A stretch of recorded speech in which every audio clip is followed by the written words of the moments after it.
Listen, all of the information that you need to get rich is available for free on YouTube. You could listen to some of these people that are successful. How they, in your industry, in your company, right? Success is something that you attract by the person you become. And we achieve success by the value we bring to the marketplace, right? I don't think everybody wants to be a winner. And I think that, for you to be anything that you want to be, you got to want it. Yeah. You got to need it. But it's the ego, it's the human mind that keeps people ignorant and broke. Okay? Right. I had my goals very clearly written down, and there's going to be a million times that you're going to feel like quitting. Shit is going to happen that you're going to feel like quitting. And guess what? Everybody feels that way. The difference is that some people push through and other people don't. I'm on this podcast right now because I want to maybe say something to someone to change their life. That's the only reason why I'm doing this, is to change people's lives.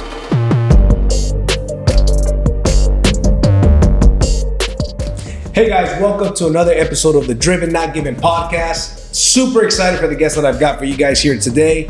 Been following this guy for a long time. I said, I gotta get this guy on the podcast. And it took a couple of months because of time conflicts and whatnot, but we finally got him here. So with that being said, I want to introduce you guys to Mr. Danny Alonso. How are you, brother? What's up, man? I'm feeling great. I'm excited to be here. Awesome. I'm excited that you're here, brother. Cool ride, man. Yeah, it's not bad. I mean, Tesla Plaid and fastest production car in the world. No way. 0 to 60, 1.9 seconds. This car goes that fast? This car goes that fast. It will beat a Ferrari. It'll beat a Bugatti. It'll beat just about anything. Matter of fact, I think it'll beat everything.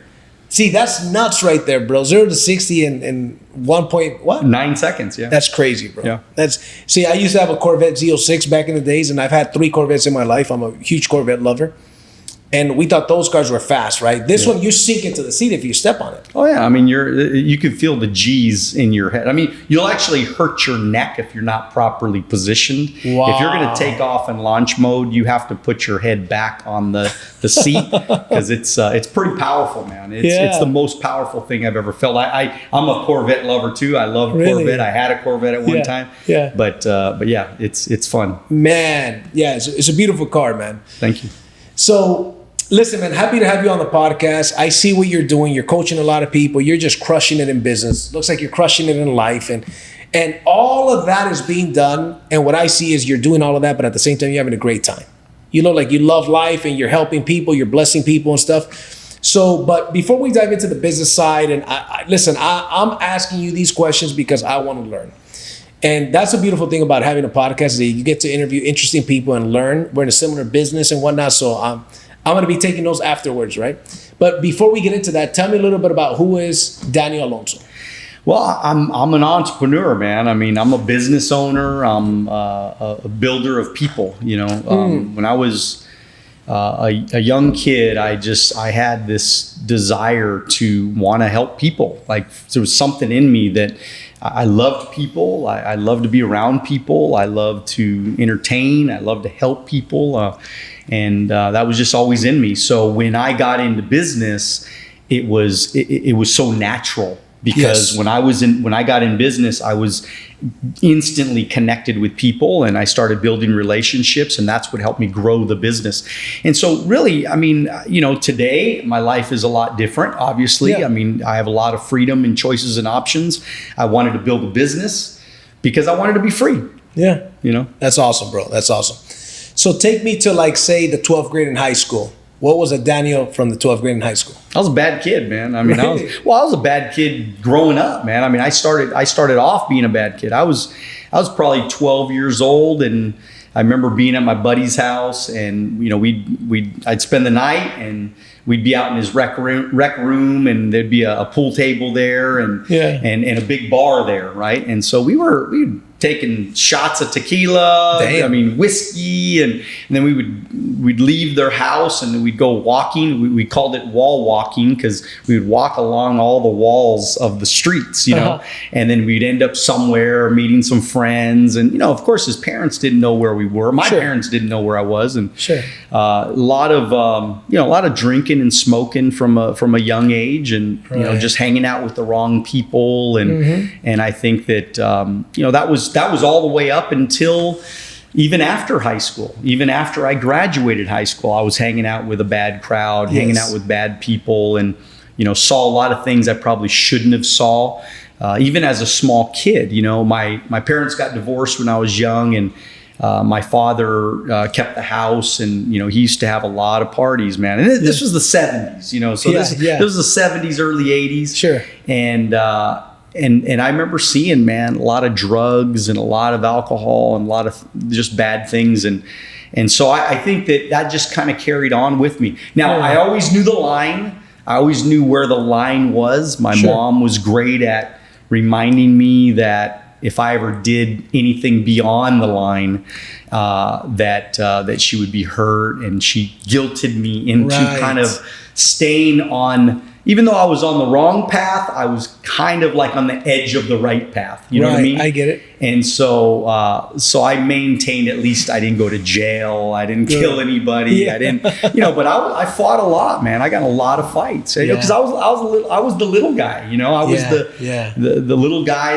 that had a lot of friends. And did you get picked on? Oh yeah, man. I mean, all the time. I mean, there was big guys that for whatever reason they would get jealous, you know, because maybe I would be talking to some girl and they didn't like me doing that, and I, you know, so, but they didn't realize that my grandfather was a professional boxer. So, and this was back in like probably the 50s or 60s or something, about probably 50s actually.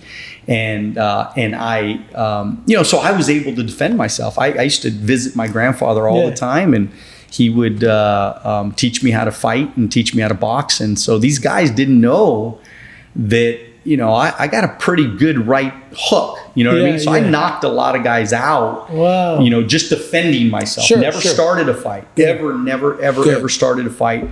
I only finished those fights. So this scar actually right here on my forehead, this is from a very large Samoan guy in the 8th grade that we met down the street. And he was a big dude. He, you know, cold cocked me first. And then I went down a little bit, and I came back up. I rushed him, and I took him down to the ground. And everybody said I kind of won the fight until he sat on me, and then of course broke my forehead open. But that was my life. I mean, that was really up until that moment. That was kind of, I didn't get good grades, hated school, that kind of situation. So, okay, that was you then. Fast forward to when you started your entrepreneur venture.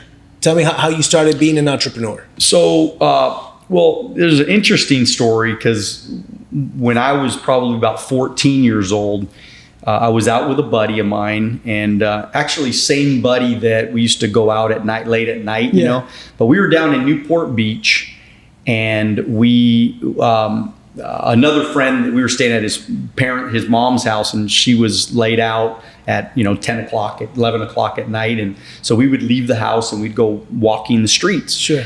And then we would try to open up cars to get in the car, try to maybe get sunglasses. We didn't steal any cars, but to get sunglasses or change in the ashtray or something like that. And so one night we come across this van, and I get in the van, and I saw this boombox radio, and I grabbed the radio and I ran like crazy back to the house. Yeah. So of course I stole the radio, right? Yeah. And I get back to the house, and I look at the tape cassette in the radio, and it was a tape by Jack Canfield. Wow. The chicken soup for the soul guy, right? So Jack Canfield at 14 years old at least got me started. Not that my life changed at that moment, but he at least got me started at trying to become a better human being, trying to understand that you can't worry about what people think about you. You got to ask for what you want out of life, or you got to ask people, and you can't be afraid. So I learned so much from this one tape cassette, and I listened to it hundreds and hundreds of times between 14 and 21 when I got in business. Right. So, of course, my life wasn't changed. I went to college for a short while just to play baseball, and I ended up hurting my knee really bad in officiating basketball class. The only reason why I was going to college was to play baseball. That was it. Got it. And in one of the classes, it was like a basketball class, or like a learning how to be an officiator. and went up for a layup, came back, slammed my knee really bad. And bottom line is that I was done. My baseball career was over. Wow. And so I ended up, it's interesting because, I went back home and I felt like a loser. I mean, my dreams were done, man. I mean, my dreams of being at least going high level college, those dreams were gone. And I went back and started hanging out with the wrong people and started hanging out with the wrong crowd. And it was just bad. I remember, smoking pot at a buddy's house down the street, and we were, just total losers, man, drinking and smoking and doing all kinds of crap. And I remember going home that night and thinking, man, you're a fucking loser. You know what I mean? You are wasting your damn life away. I've been there, man. Yeah. Yep. I mean, like, you're wasting your life, man. Like, what are you going to do with your life? Yep. You should be successful. And I listened to this tape over and over and over again. And it made me know that there was better things in life. And I saw other people become successful. I'm like, fuck, How old were you then? I was about 20 years old, probably. Okay, good. And then all of a sudden, a buddy of mine, 2021, and then a buddy of mine, he came and talked to me about the business. Yeah. And he's like, hey, man, you should look at this financial business. And I'm like, all right, that's cool. I'll meet you down there to check it out. And then, of course, like for 4 months, I stood this guy up, right? I was a total asshole, right, to this guy because he was trying to change my life. And I was a jerk, to him. Finally, after 4 months, I go down, I watch this meeting, I listen to this guy. And he's like telling me, man, he's like, oh, you could change your life and make all this money. It sounded like an infomercial, like at 4 o'clock in the morning. Sounded total like bullshit, right? Yes. And be rich and get financial freedom and all this shit. And I said, you know what? I'm gonna try it. And that was it. That was 21 years old. I'm 47 now. Yeah. So that's been my life for all these years. Wow, that's awesome. Who was your mentor in that company? Or maybe not, maybe the mentor immediately, but also the mentor from afar, that big leader. Well, I mean, Hector Lamarck was my main, he was my main leader and buddy that really helped me, understand the business. I read all his scripts, watched all his videos. And again, this was before YouTube. Yes. This was before all the people are so lucky today. They got podcasts, they got YouTube channel, they got courses, online courses, coaching programs. They got everything. We had none of that. Yes. And so he was the guy though that really kind of guided me in the right direction. I followed him. One of the things I learned from him, and I say all the time, is I say, you got to start thinking about what you're thinking about. Most people's self-talk is negative. I learned that from him like 10 years ago. And I was like, this guy's fascinating. This guy's amazing. And so I thought there's not that much stuff, at least, I haven't searched in a while, but there's not that much stuff, like free stuff on him on the internet that I have been able to find, right? But the stuff, it was somebody that used to be with the company, and he says, look, I'm going to hook you up. And what's interesting is that it was either tapes or CDs that he gave me. And I was like, let me listen to this stuff. And man, Hector's a man, bro. He's been retired, I'm sure, for a while. Oh yeah, I don't think he's been on an appointment since 1993. Shh. Yeah. But his passive income residual income is millions of dollars. Yeah, exactly. Yeah. Without getting out of bed, it's a beautiful way to build something. Yeah. No, it's very impressive. So one of the things, I'm sure you're a fan of a lot of the same personal development coaches, right? Like Jim Rohn, right? One of the things I love about Jim Rohn, one of the quotes that he says is, success is something that you attract by the person you become. And we achieve success by the value we bring to the marketplace, right? How is it that you are bringing value to the marketplace? Because you have a large sales organization, you've got a lot of influences, you've got a lot of success. How do you bring value to the marketplace? Well, I think it's always been the same for me. I teach people what to do. I coach people on what to do. Right. And also I think that the other piece of the value is the fact that I've done it.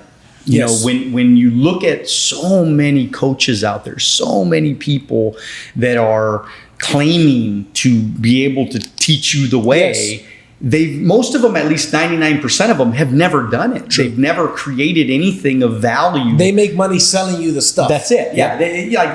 I have a book. My Wealth on the Beach book is out, and it just came out a couple of months ago, and it's done really well on Amazon, and we're really happy about that. And so, but I'm not going to tell people to go buy my book. I don't care. I don't need the money from a book, right? And so that's probably the biggest value that somebody looks at me that says, am I going to follow this guy? Why do I want to follow him? Well, because number one, I don't need your money. I'm not really selling you anything. Now, I have a Wealth on the Beach Club coaching program. Some people join because they're like, hey, I want to connect closer with Daniel. I want to be with Daniel. I want to get to know him. I want to, learn from him every week, and I want to be a part of that. But the truth is, whether you do or don't, it don't matter to me, man. My mortgage is still going to get paid. I'm still going to drive nice cars. I'm still going to travel all over the world. I'm doing this because I really want to make a difference in people's lives. I'm on this podcast right now because I want to maybe say something to someone to change their life. That's the only reason why I'm doing this, is to change people's lives. Right. It gets to a point beyond the money, right? In the beginning, at least for me, it started off, I want to be successful. And I have my whys, and I still do. I want to retire my mom. That happened. And I want to do this, and I want to do that. A lot of these things happen. Then after a while, it gets to a point where it's not so much about the money, it's about the impact. Would you say that that's the case with you? Totally, yeah. I mean, impact is everything for me. I mean, and also I think too that money is great, man. I love making money. I make money every day. I enjoy making money. I'm not giving any of it back. But what I do know is that making an impact on somebody's life, when somebody comes up to me and says, thank you so much for what you do. You've impacted my life. You've made my life a little bit better than it was before I met you. You can't put a price tag on that, man. And that's why I do what I do. That's awesome, bro. So let me ask you this. Clearly you're a winner. You're a winner in life. Some people are of the mindset, bro, I'm just not cut out to win. I'm not cut out to be successful. What does it take to be a winner? And number two, what can anybody become a winner? You know what? I think if you would ask me 20 years ago, I would say, yeah, anybody can be a winner. But today, I'll tell you the truth, man. I don't think anybody can be a winner because I don't think everybody wants to be a winner. And I think that, for you to be anything that you want to be, you got to want it. Yeah. You got to need it. Yes. It's got to be a white hot desire for that thing. Yes. And so I don't think everybody can make it. I don't think everybody's going to do great things in their life. And why that is, I don't know. But now with that said, is it possible? Of course it is. Of course it is. If somebody's willing to change. I mean, I was willing to change. You know my story now. You know what I was before business and after business. And I started winning pretty quickly too. I mean, it was just a couple of years it took me to kind of get the hang of it, to get it going. And so I just feel like when somebody asks me, like, what does it really take? It takes that white hot desire. It takes that belief in yourself. It also takes you stepping out of that box, man, of stop, worried about what people think about you. Yep. People stay in the box, that comfort zone box, because they're scared, man. Yes. They're fearful that if they try and they fail, then they're a bad person, or if they try and they fail, that they're a loser, or if they try and fail, that something's wrong with them. But that's not true. Nope. Because we all have failed at some degree. We've all had shit happen in our life. We've all had anxiety and depression and worried about shit and things go wrong. I mean, every single one of us have had that in our life. And so why is it that people will look at us and they'll say, well, they got lucky, or they're meant to do something like that. Right. Well, not really. Not really. I don't think God put a little gold star on my bed and said, hey man, this guy's going to be successful. I think that God gave me an opportunity. Yep. I think that he put the right people in my life, gave me an opportunity, but guess what? I still had to get out of bed. Yep. I still had to work, in some days, 18, 20 hours a day. Yeah. I mean, I was working nonstop for 7 to 10 years, man. Wow. And just, it was hardcore. It was no vacations. I miss weddings. I miss birthday parties. People say, oh, you got to be balanced. You know who says you got to be balanced? Is all the people that are already rich. Right. Those are the guys that are all soft. And you know how I know that? Sure. is because I'm a lot softer now. Yes. I'm way softer than I was 20 years ago. It's true. And so I just believe that I think some of the best people to listen to are the ones that have done it, man. Yes. That you know that they've been in that grind where they can say, I understand what you're going through right now. Don't stop, dude. Don't stop. Don't let up right now, because great things are about to happen for you if you don't stop. Right. But guess what everybody does? They stop. Too many starts and stops. Too many start and stops, man. They burn out their engines, man. Yep. They're always starting, always stopping, always giving up, and always trying new things. Right. Always trying new things. See, for me, like with you, is we found one thing, and we're making it our life's work. Right. And that is the to me one of the biggest reasons why anybody that has a desire to be somebody, has a desire to be successful, that's how they're going to get it. Makes sense. Well, it's funny when you mention being soft. It reminds me of a quote by Joe Frazier. I'm a big fight fan, and Joe Frazier once said, "It's hard to wake up at 4 a.m. to go run when you're waking up in silk sheets." Because think about it, right? A lot of these boxers, when they get rich, they get soft. And it is very, very true. And we see this in business. But listen, man, if you already paid the price, it's understandable. You pay the price. You don't have to work as hard. And yes, you're not going to be as tough, as have that much grit, right? When you've got $100 million in the bank, right? And, some of these boxers, right? And they got all the luxuries in the world. Some of these boxers, for example, that grew up in Philadelphia, right? They used to get up at 4 a.m. to go run in Philadelphia, bro. Then go into the gym.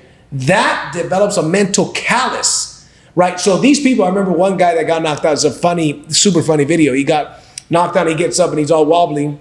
And the coach, the ref asks him, "Are you okay?" And he answers, "I'm from Philadelphia, man." And he's like half into it, right?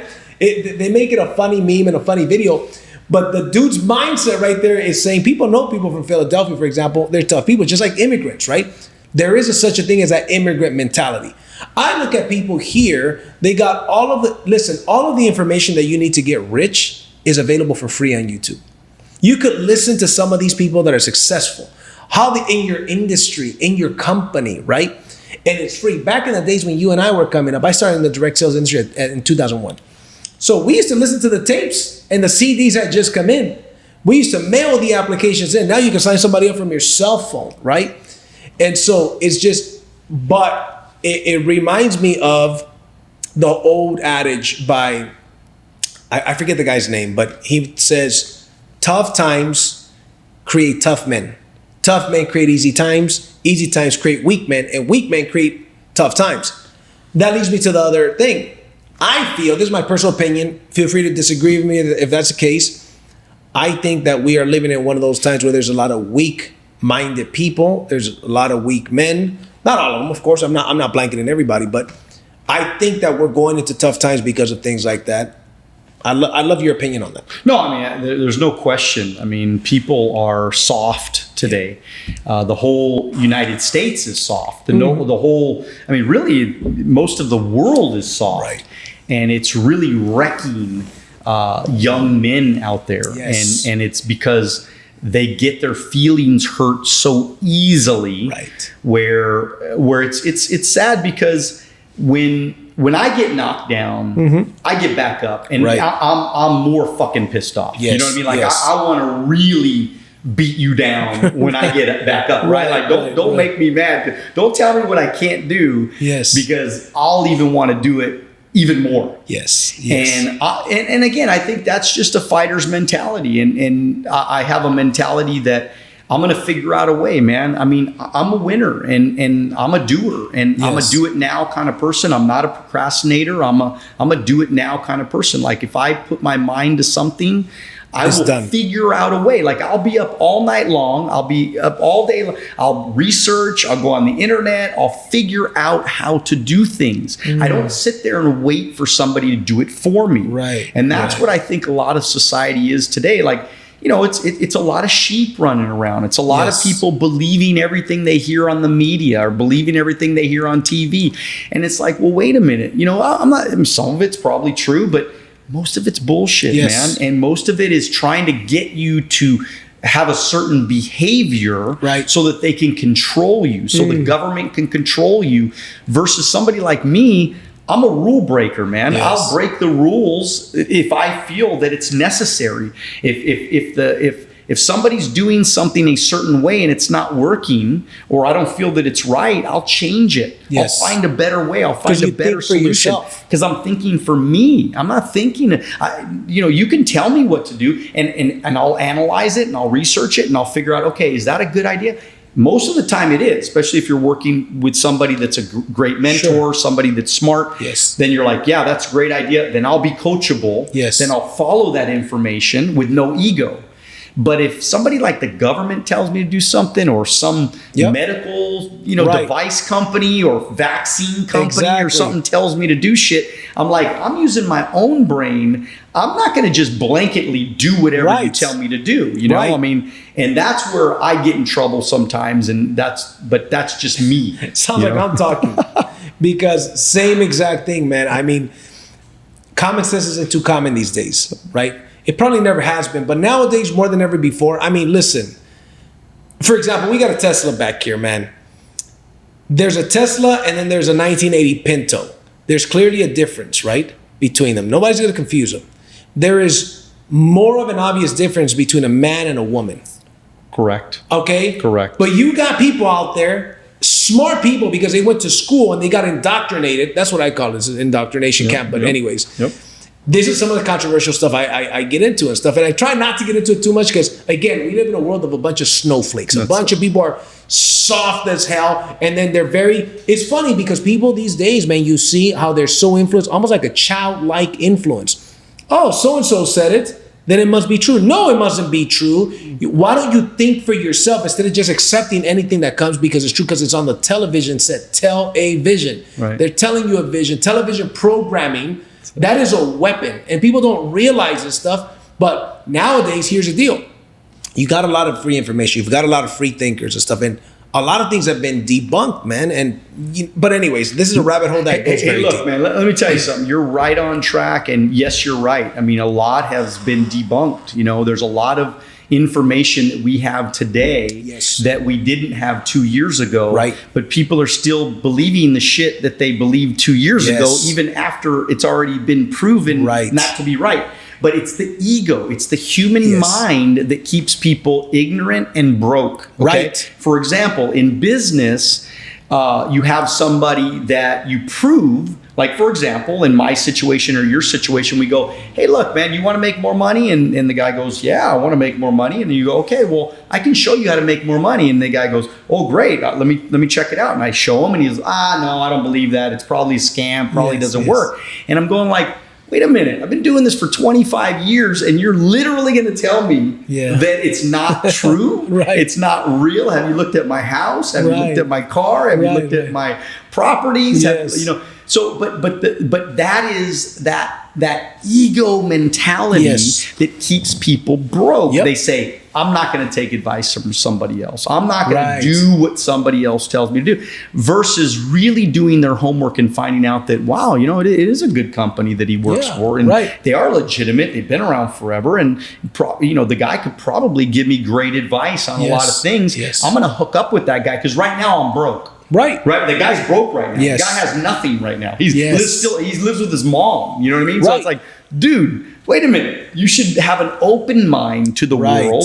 And same thing with politics, right? I mean, there's the media that we already know has an agenda. Yes. Their agenda big time is to make people weak so that they can control you. That's why they want to take away guns, right? That gun control is huge, right? They want to take away the guns, but they don't realize that 50+% of America, they believe in the Constitution, and they believe that guns are legal right. And the whole purpose of a gun is to ensure that our rights are protected. That's the only purpose of a gun. Is so that if the government tries to impede on our rights, that we have a way to defend ourselves. And again, if we sit there and we listen to the media, they're going to take us on one path versus if we listen to somebody like me or you or some really smart people on the internet, you kind of go, wait a minute, I might want to do my own homework. I might want to make up my own decision and ultimately protect myself from some maybe tyrannical government officials and look what's happening in like Canada, that. man. Look what's happening around the world, and it's so incredibly interesting how that's the case. And you mentioned earlier about failure and stuff, and I'm digressing a little bit, but there's a reason why. People are afraid of something different. People are afraid of change, right? And successful people absolutely look at failure completely different than unsuccessful people, right? Think about it. When we were in school, the teacher said, oh, right, wrong, circles that are red, right? We're programmed since we're kids to be fault finders. But, it was Walton, one of the owners of Walmart, that once said, if you want to be successful, okay, any 12 hours in a day are good. You talk about how many hours now that's not forever, right? I tell people, listen, you got to be temporarily motivated to be permanently lazy, right? And it was Watson that said, you've got to fail your way to the top. You want to be successful, you got to double your rate of failure. That's what he said. You got to double your rate of failure. And so, but since the beginning, people were taught to listen and obey, and and the same thing happens with politics, right? For example, a lot of Latinos, this, bro. A lot of Latinos, they're programmed to vote a certain way. We're Latinos, this is how we vote. There's no thought behind it. It's like, hey, why don't you, here's what I look at. I don't look at personalities, I look at policies. It's bottom line, man. Hey, is a country better with this leadership or with that leadership? Because everything, as you know, rises and falls on leadership, right? And so, but it boggles my mind to the point where sometimes I stopped following people that I used to follow for years, maybe colleagues or friends and whatnot, because I said, their way of thinking is just going to frustrate me, and I'm not going to get frustrated. It's like, hey, it is what it is, right? But it's really interesting. Well, that's kind of why I was saying earlier that, because when you asked me, do you think anybody could make it? And I don't believe that, because I believe that certain people, that's just the way they are. They're just programmed, maybe from a young age, and you're never going to change their mind. You're never going to change them into thinking a different way. I never get frustrated with people that have other ideas or whatever. I just tried my best to allow people to understand the way that I think, because maybe that might motivate them. If they trust me and they respect me, then they might be motivated to change their ideas. You know what I mean? Again, but I don't. But if they do, cool. If they don't, it's not a big deal. I'm not going to argue with people. I'm not going to have debates with people. I'm not going to. I don't feel that way. But going to the failure thing, and I want to talk about that, because I want to make sure that everybody realizes, that your audience realizes, that we all fail. Yes. We're all screw ups. We've all done stupid things. And because I just think that it's, especially watching social media, man, it's so hard for so many people. I'm glad I didn't have social media when I grew up in the business, because to me, now again, there's good and bad, right? Sure. Social media has brought me business. Social media, if I was using it in the old days, I would have been probably bigger than I am today. But there is a piece that I say, man, it causes a lot of distraction. Yes. Because people, it's a double-edged sword. It really is. You're right. Because I feel like there's so many people that get so depressed, man. Yeah. That they're not where they want to be. And, and it's even hard for even somebody like me sometimes, right? Because that's why over the last probably 5 years, I've been a little bit more gentle with myself, because I know what I wanted to accomplish, and I accomplished it, right? Not that I'm not going to accomplish more. I mean, I still got places to go and things to do, but I've been a lot easier on myself, in the sense that it's okay that I'm not the richest man on the planet. Right.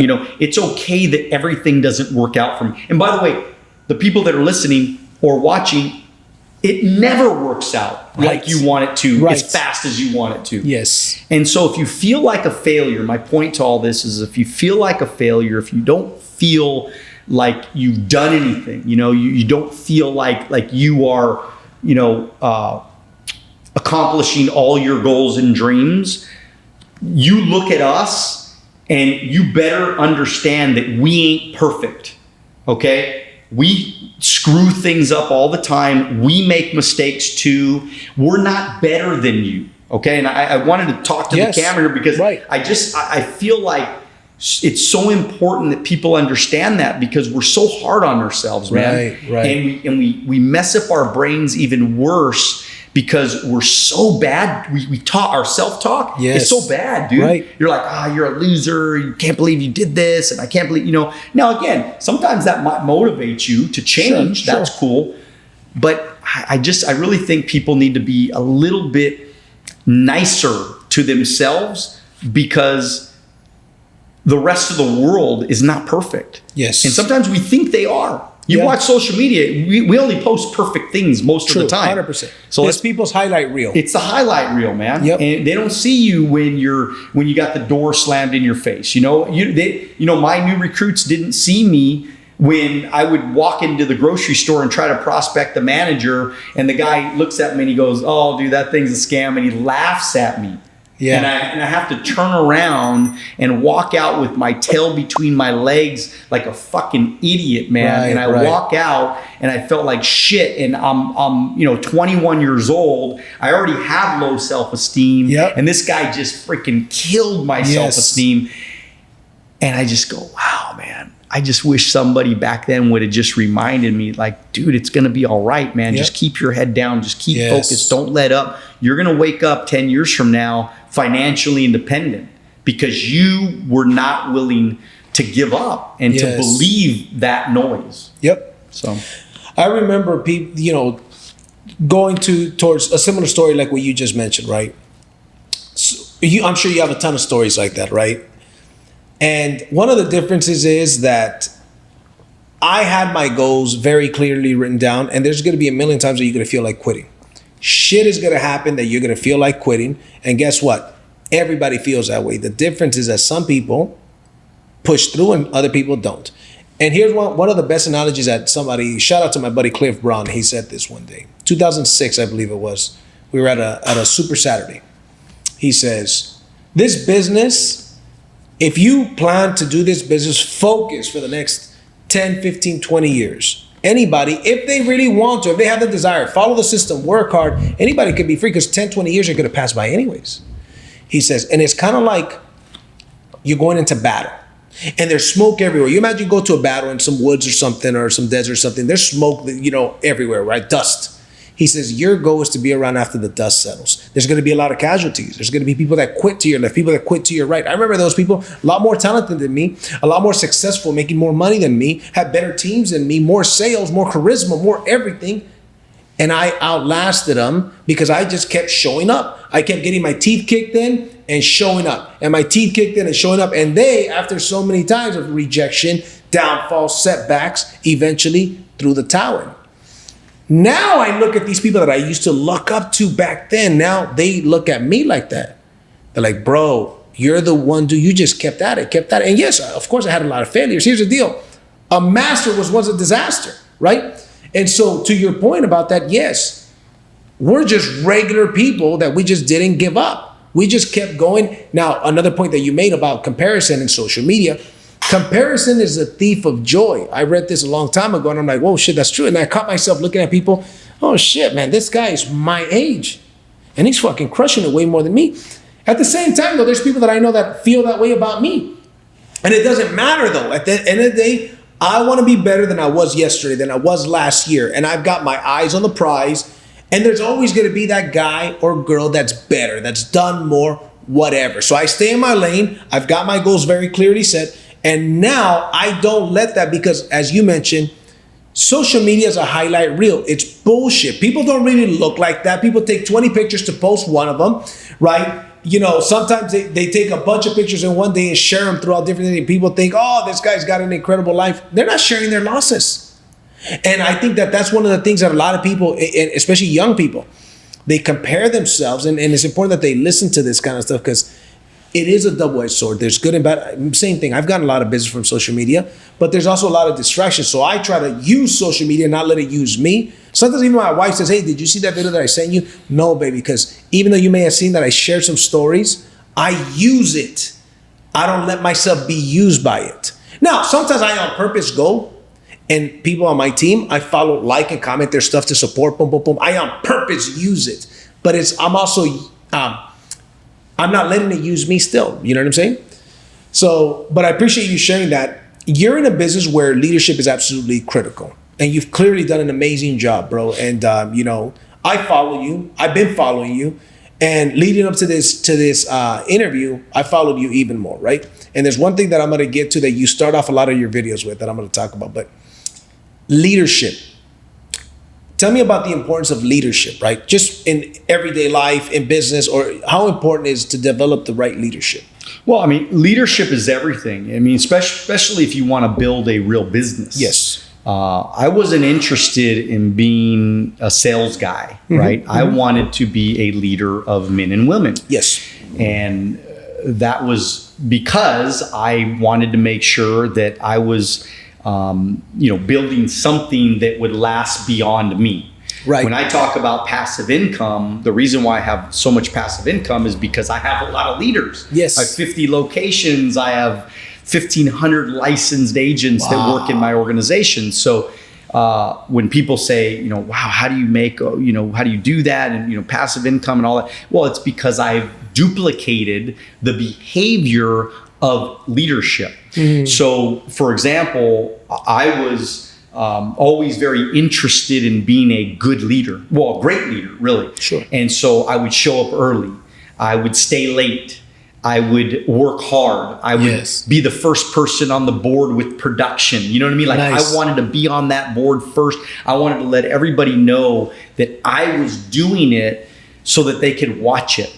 Right. Now, that's not forever. At some point, you're like, okay, well, I don't have to work anymore. Yes. That's wonderful. But for that period of time, 5 to 10 years of really, really getting after it, that's all I thought about, is making sure I was the best leader. So leadership is tricky because, we think it's, when you're a leader, we think that it's, you do good meetings and you're a good speaker. And, that has, a little bit to do with it. And you want to be motivating, you want to be a great, you want to be great on stage, you want to be able to communicate a message and a vision and all that kind of stuff. That's all great. But I think the most important thing of a leader is leading from the front. I think people respected me so much more because I actually worked. You did what you told them to do. I did what I told them I was going to do. And matter of fact, I mean, even though I, through the last even 20 years, I haven't been as on it as I was in those beginning years. In 2020, when the pandemic hit, I had made a commitment that I said, you know what, this is going to be devastating for a lot of people. I knew it. I just knew that this was, the stock market went down 30%. I knew this was going to be a wild ride that we were going to go on. So the first thing I did was I started running ads. Which I never run ads in my life, actually. Never ran ads. Never spent one dime of advertising in my entire career. That's how I got rich so fast, is because all my money was my money. You know what I mean? That's how I got financially independent so quick. I saved $1 million before I was like 28 years old or something like that. So I really, really made that a priority. But when COVID hit, one thing that I did is I got on it, man. I ran some ads and I worked my ass off in 2020.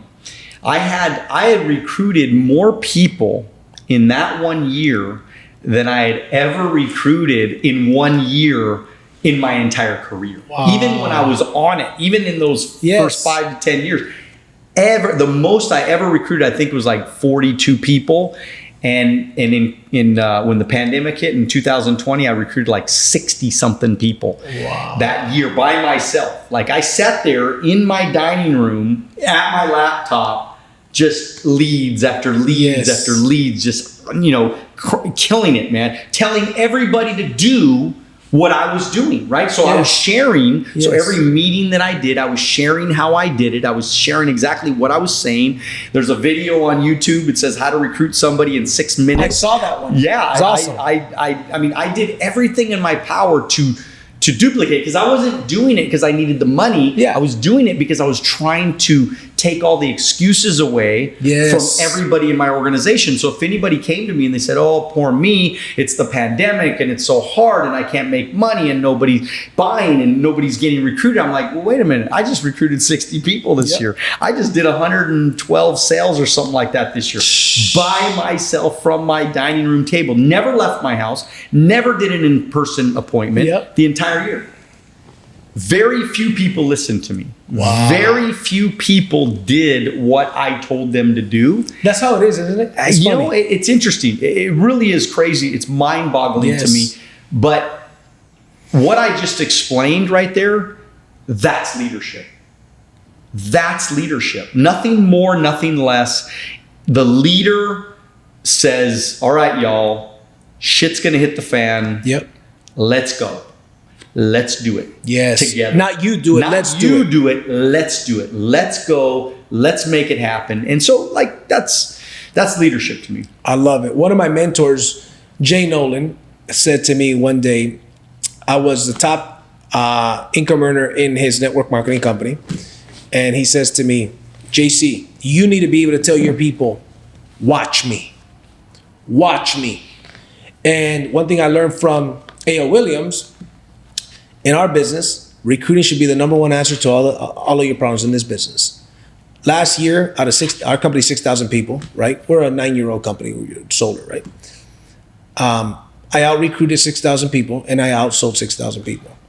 And I was a rookie, and that was my first full year in solar. And people say, how'd you do that?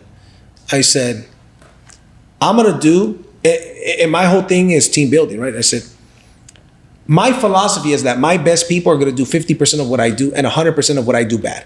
50% of what I do good, my best people will do 50% of what I do good, but 100% of what I do bad. If I miss a meeting, they're going to miss a meeting 100%. If I don't show up to an event, they're not going to show up to an event.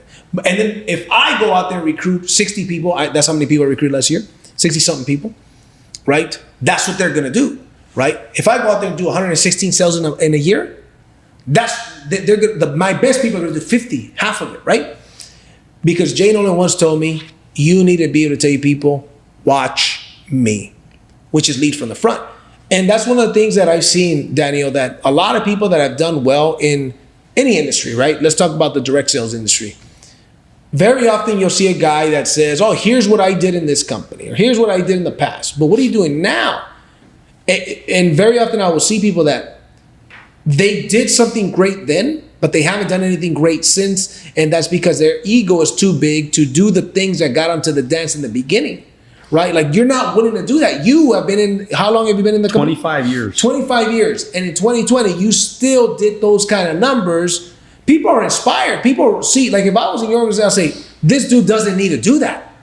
And he kicked all of our asses, and he's a rich guy that doesn't need to do this shit. What is my excuse? Right? So to me, it really boggles my mind that you could literally give somebody the recipe. Like, I got the most delicious cheesecake in the world. I'm going to show you how I do it step by step to come out as delicious as it is. And people want to make a delicious cheesecake and they still don't freaking do it. And you give them the blueprint to do it and they don't do it. So what do you think that is? And I'm talking about people that are in the business. So they're in the business. They're clearly some level of commitment. Yeah, I mean, I think it's just that, people are people. Mm-hmm. And it's almost like when you go to Vegas and you gamble, it's a numbers game.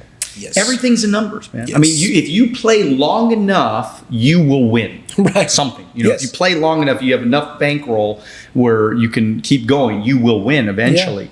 It's because all the numbers in life, the law of large numbers, which is a real law of the universe, and these numbers, they will work in your favor if you work them long enough. Right. And so, but most people don't have that persistence. They don't have that determination to keep going. So that's why they fail out, or that's why they stop, or that's why they you give them the recipe and they don't do it, is because they're not willing to go through those numbers. Yes. See, I was willing. I said, look, I know the law of large numbers can't beat me. I mean, inevitably it can't beat me. I'm going to find somebody. If I recruit more than anybody else, if I recruit long enough, I might not be the fastest, I might not be the biggest, I might not be the richest, but inevitably I'm going to find somebody. Yes. Somebody's going to want this like I want this, because Yes. I know I'm not the only person on the earth that wants to become rich and Yes. become financially independent. So I know one day I'm going to meet somebody. And so I was in auto insurance class. We were like, this was a million years ago, but we sold auto insurance for a short time. Okay. I mean, we still do auto insurance, but we do it differently now. We refer it out versus a long time ago, you had to be licensed and to actually sell auto insurance. And so I went to class to actually just right here in Covina. I went to class and the first day I sat down next to this lady. And it's interesting because I followed up with her for 6 months, man. She was like, because I wanted to get her in our business. She was working with another auto insurance company, but I wanted to get her in my business because I thought she was amazing. Right. And I followed up with her. She lied to me for so long, which again, it was me getting a taste of my own medicine because I did that to my buddy, right? Right. And so, but man, she told me every week, I'm going to be there. I'm going to show up. And she never did for like 6 months. So I said, man, I'm going to take her to breakfast. So I figured out a way to get her to breakfast, and then I ended up meeting with her and her boyfriend at the time, became her husband, and I ended up recruiting them, and they were the most motivated people in the world, and it took me a couple of years to find them though, right? Yes. So it took a little while, and so I found them, and so they brought me Frank brought me Alex and Mercy brought me Bernardino brought me Nuno. Bernardino brought Godinez, and then Godinez brought Nuno, and then Nuno brought another guy. So again, it was like just a whole lot. But from that one auto insurance class, that right there is $500,000 a year in passive income. Wow.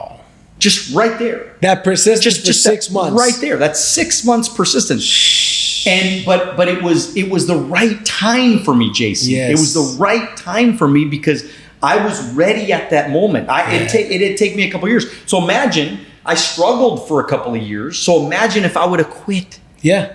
Before I ever would have met these people. That's $500,000 in 10 years. That's $5 million of income, man, without me getting out of bed. And then now they all have their own organizations, and now they're all successful. Solid. They all do their whole thing. Matter of fact, the whole thing, I'm telling you, this whole network marketing thing, man, is it's bittersweet. Yep, it's bittersweet, and this is why is because you spend your whole life training and teaching these people. But eventually they don't need you anymore. Yep. So they leave you. It's like your kids, right? They leave you, and you're like, "Hey, do you need me over here?" Like, nah, we don't need you no more, bro. Right. You're good. Go on vacation a little bit more if you want. They don't need you anymore. So that is, it's kind of a bittersweet situation. Oh, absolutely, man. You want to duplicate yourself, work yourself out of a job, and I ask people all the time. I've been in network marketing since I was 18, and I ask, who makes more money, the person in the front of the room or the person in the back of the room? Very often they'll say the person in the front of the room. I said, no. You would think, right? But you go from the back of the room as a guest to the middle of the room to the front of the room, and eventually you get promoted and you start telling your story. Eventually you start presenting and you're in the front of the room. But then eventually you become the Danny Alonso. That you got 50 offices nationwide and you show up and you got your leaders running the event. Sales are being closed nationwide. You're the guy in the back of the room. They got it. They don't need you. Now they might bring you up for a testimonial here and there, and you could show up casual in shorts and flip-flops and stuff because you were just hanging out. I came to visit one of the offices and whatnot. It's a person in the back of the room, but guess what? It starts from the back of the room to the front of the room to the back of the room. And so that's the beautiful thing about it. But again, as you mentioned, first couple of years, if you would have quit, and that's when most people quit. It's kind of like that picture of that guy digging for diamonds. He was right there, but he couldn't see them. And that's where most people are. I just did a training on Monday. I do trainings every Monday morning for my team. I say, the richest place in the world is a cemetery. Excuse me. Yes, the cemetery. Not the oceans, not the mountains, the cemetery. Because that's where people die with their hopes and dreams and ambitions and skills that they never gave life to. The richest place in the world is the cemetery. And most people are tiptoeing around life just to get to this grave safely. Fuck that. I want to take action. I want to take risks. I want to fail and fucking fail big. And if I got to fail 1,000 times to be successful, let's get the fucking failing fast. Let's get these failures out the way so we can get to the promised land, right? And so, but guess what? I listened to people that had this mindset before I had the mindset. I said, damn, that's some common sense shit right there. I'm going to go out there and do what this guy does. This guy says you got to fail your way to success. Well, let me get to failing. Because most people view it, as we mentioned earlier, different, right? So, Daniel, you're in the life insurance business. Talk to me about life insurance, right? Talk to me about what is the importance, maybe even some stories, because I'm sure you've been around for a long time. You've got a lot of customers. I'm sure you've seen some stories of some people, good and bad, but I want to emphasize on the good. Maybe a story where somebody that didn't want to get licensed, got licensed, turned out that there was a good decision. I love to hear stories like that. No, I mean, I think, well, look, I mean, the life insurance business is, most of the stories are I mean, some of them are good. I mean, obviously, because they were paid out when they were, but it's still a bad story because they're dead. You know what I mean? So, exactly. But I like to tell the stories of the people that didn't buy life insurance and should have bought life insurance. And so there's one particular story that I've told before, but I feel like it's important to share because it changed my life. It changed my thinking forever. I mean, this was a friend growing up, my best friend growing up that I used to get in a lot of trouble with. His sister was like my big sister. You know, I used to travel with their family and go places, and they would always invite me to the house and on different trips and everything. And I, so when I got in the business, the first thing I did was I went to go talk to her and her husband. Sure. And they were, at the time, they were probably, I was 21, they were probably maybe 30, 28, 29, 30 years old. And I worked so hard, JC, to get those people to just set up an appointment with me. I just said, just give me 20 minutes of your time. I'm not asking you for anything. You don't have to buy anything. I just want an opportunity to share with you because I'm in training right now and I got to get my training anyway. So just help me out, you know? And these people, they just would not let me in the door, man. It was like, because I was little Danny and, I had no credibility. They didn't trust me. They didn't believe me. They thought the company was a sham or whatever. So they never let me over. And about a year later, his name was Eric. The husband's name was Eric. And he ends up calling me and he says, hey, look, man, I need life insurance. And I'm like, oh, wow, this is great. I'm getting my first call, where somebody's actually calling me instead of me calling them.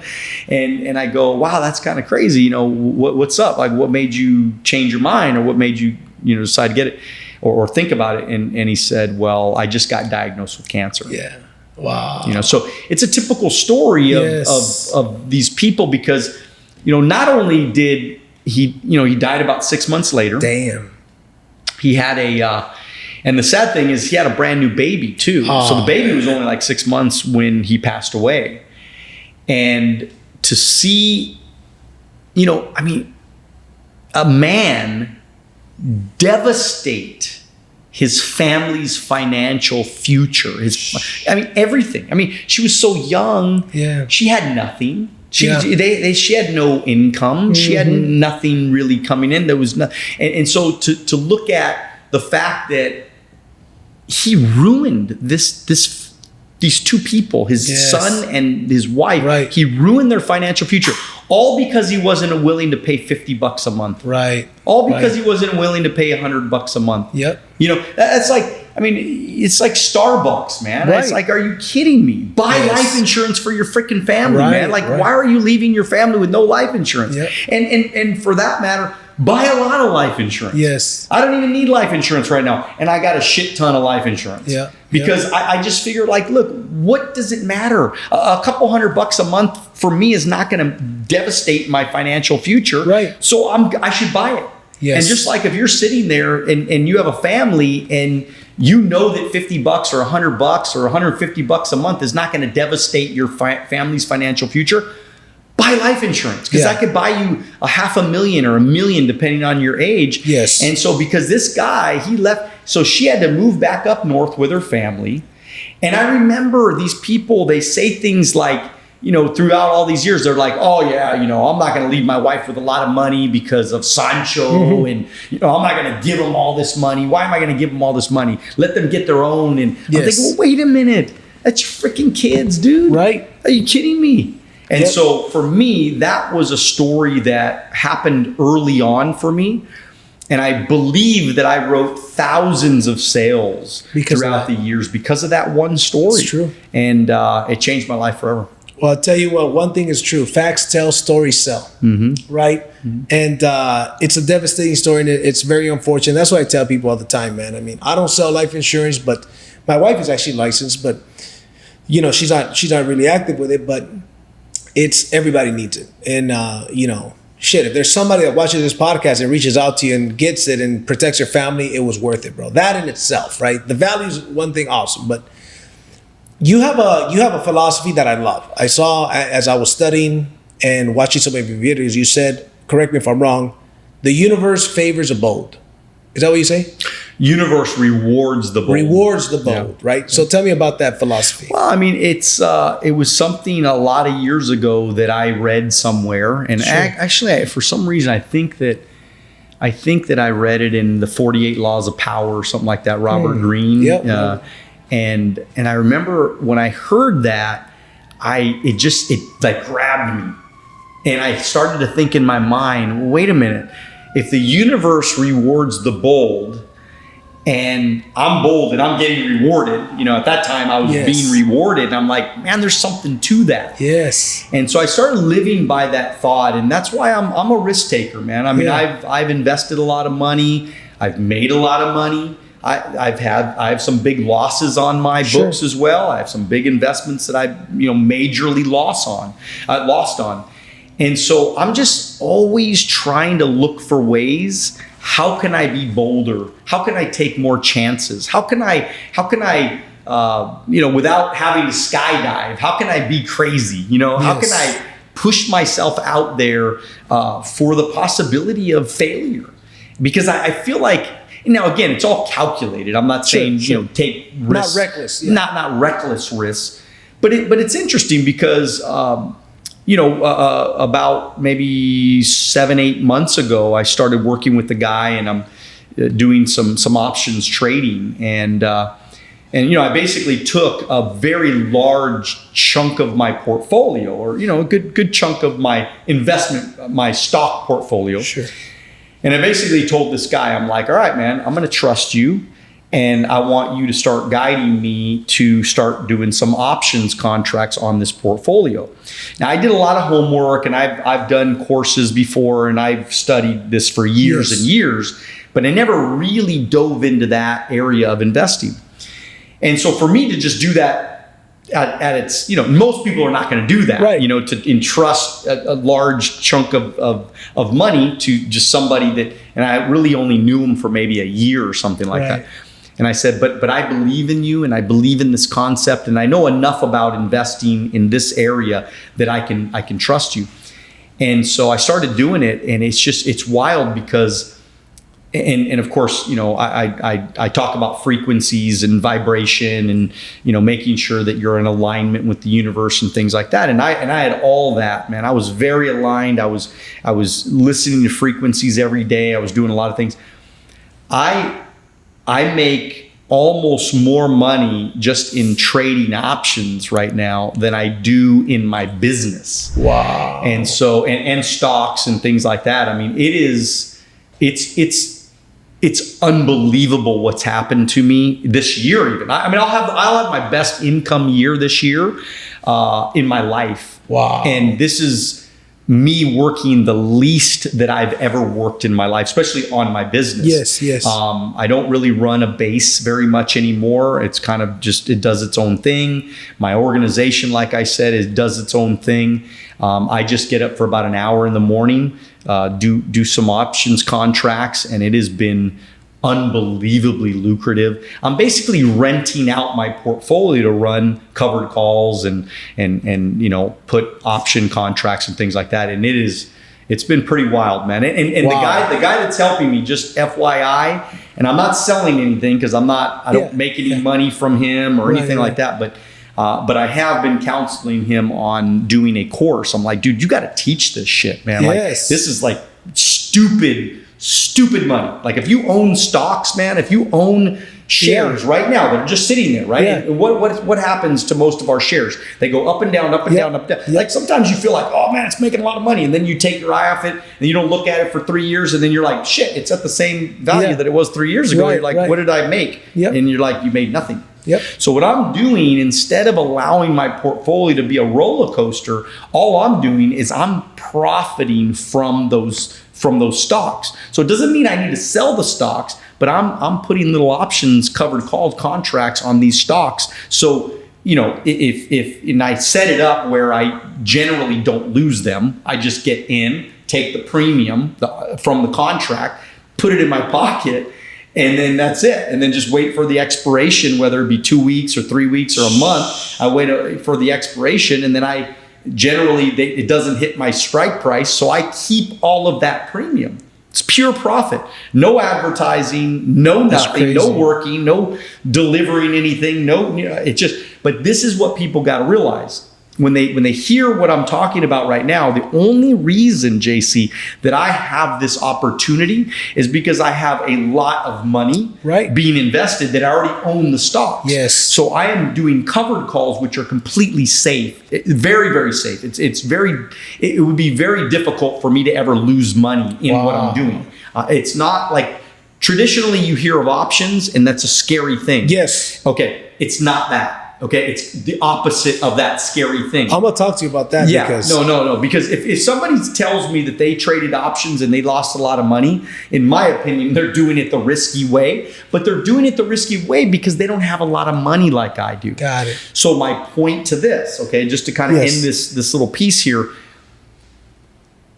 doing your business is what's allowing you to build the cash flow, so that you can do things like I'm doing right now. If most people watching right now, they can't do all of the things that I'm doing right now to make, a lot of money every month in doing this. They can't do it right now because they don't have the collateral. They don't have the stocks in place like I do. And so that's my point, is that everybody, if you're listening to me or watching me, you have to kill it in your business. You got to get your business going. You got to get on it right now. This is a time where you got to make a shit ton of money and be after it like your life depends on it, because what you're doing is you're building the wealth right now. This is building the wealth. And then you got to save your money as you're, of course, working, making all these commissions and making a lot of money in your business or whatever business you're in.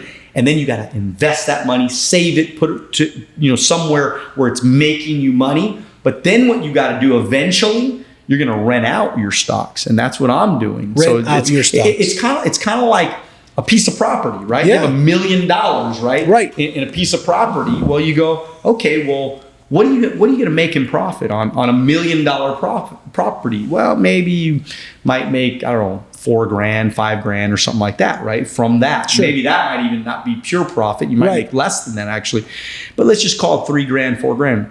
Well, that's really kind of, it's an okay rate of return, maybe a 5% rate of return or something like that on your money, which is great. Nothing wrong with that. And then you still get the appreciation of the property, all that kind of stuff. But I go, wait a minute, man. I mean, could you imagine being able to run contracts on $1 million portfolio?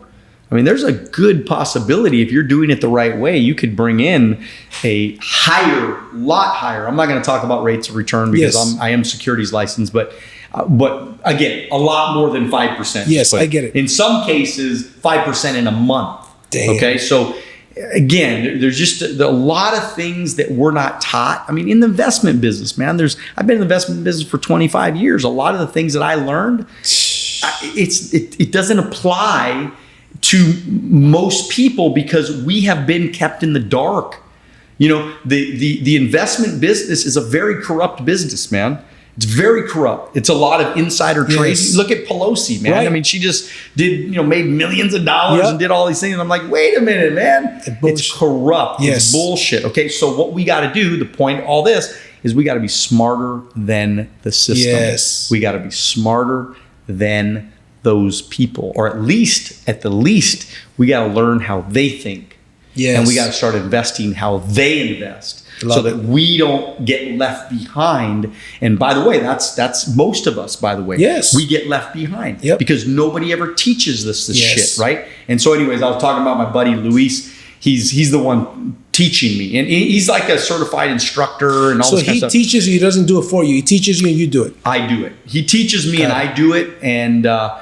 And I've been kind of helping him because I told him, I'm like, dude, you got to come up with a course. So he's going to have a course in the next couple of months, and we'll talk more about it and how that happens. But it's pretty unbelievable, man. I mean, it's amazing. One more question for you on that. Yeah. You're able to do this because you build the business, and we're going to wrap up with this. You're able to do this because you build the business, and part of the keys to your business is passive income. Okay, exactly. A massive passive. Exactly. Right? Massive passive income.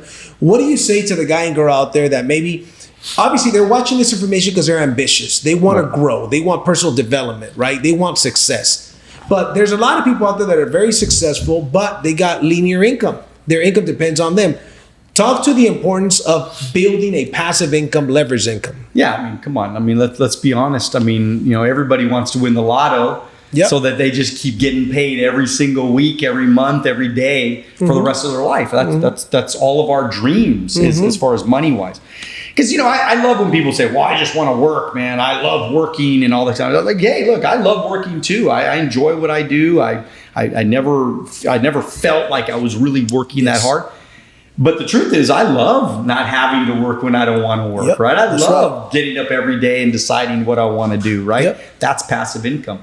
So passive income comes from you actually building something. You talked about the Waltons, okay? The Waltons, they started a Walmart store and then they sold their product. They worked very, very hard for a lot of years, probably 20 or 30 years they worked hard to build it. So that they could, then now have the rest of their life off. Be free forever because they built something. What did they have to do? So people say, well, I don't want to recruit my friends. I don't want to recruit people I know. I don't want to recruit at all because I'm not a recruiter. I'm not a salesperson, they say, right? Okay, that's fine. There's nothing wrong with that. If you're not, then that's okay. But you ain't going to get passive income. Right. Being an employee, you ain't getting passive income. Exactly. And by the way, if you say, well, I'm just going to do real estate or I'm going to buy and, rehab houses and I don't got to talk to me. Well, not really though, because you still got to negotiate with the people that you're going to buy the house from. You don't want to overpay on it. You still got to negotiate. You still got to spend a lot of time figuring out that crap. So, people say, well, I'll just be a doctor. I don't want to be a salesperson. I don't want to be a doctor. Well, wait a minute. Doctor is the greatest salesperson on earth. They got to sell you to buy drugs. They got to sell you to take a drug. They got to sell you to be more healthy. Come on. My dentist is the biggest salesperson in my life. You know how much money he's got from me throughout these years, man? Taking my money, man, selling me on, hey, you should do this, or this makes sense, or you should probably. So again, sales. Like if somebody's listening out there and they're going, man, I want to be rich, man, you better be in sales, man. You better be in sales. You better get yourself a passive income business. And that's the last thing I'll say is that, like a lot of people, they go, well, I'm going to go own a franchise. Okay, that's cool. There's nothing wrong with that. Problem with that is it's going to cost you a lot of money, a lot of upfront capital. So that means you're going to be working for 2 or 3 years without getting paid. In essence, right? Because if you put up $1 million for a franchise and you only make $100,000 a year in net profit, it's going to take you 10 years to get your money back. So you're like, so wait a minute. You're working for free, dude. Don't think that just because they're paying you $100,000 that you're making money. You're working for free because you had to put up the $1 million. Bottom line is I love my business or your business where you can get involved in it for little to no money. So you just start working, you just start selling, you start building, you start recruiting, you start growing. And then a year later, you're like, well, but you didn't make that much money because you weren't very good at it. Okay, that's fine. I didn't make a lot of money, but it was better than having to outlay $1 million. I guarantee you within 10 years, I'm going to be good enough to make a lot of money, right? I will make more than $100,000 in 10 years. You know what I mean? Like that's going to happen. That's a guarantee. So I just feel like people don't get it. They don't understand that the passive income game is the best, the most profitable place to be. And the last thing too, think about it, man. When you're in a business like ours, It's very little overhead. Very little, having to pay a bunch of employees and things like that. I never had a lot of employees. Right. So for me, that's how I got richer faster, is because I had almost no overhead. Got it. And that was a major, major deal. And then the tax benefits are incredible. Yep. I love it. My brother, appreciate you coming on the podcast, brother. Before we sign off, how can people reach you, bro? So look, I'm on Instagram. That's like my favorite place. If you DM me on Instagram, you're going to get a message back, and it's actually going to be me personally. Nobody answers my DMs. It's only me. Of course, I'm on YouTube. Go check out my YouTube channel. Incredible content. It's all free. I mean, it's free content, man. It's crazy.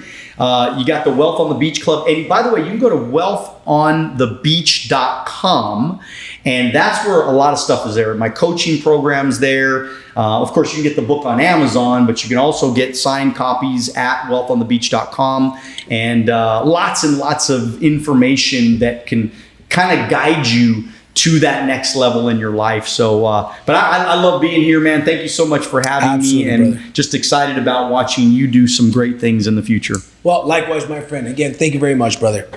My friend, appreciate you, brother. All right, ladies and gentlemen, appreciate you guys being on here. Make sure you guys like and comment this podcast. Go out there and follow Daniel, and I'll see you guys at the top or from the top. Take care.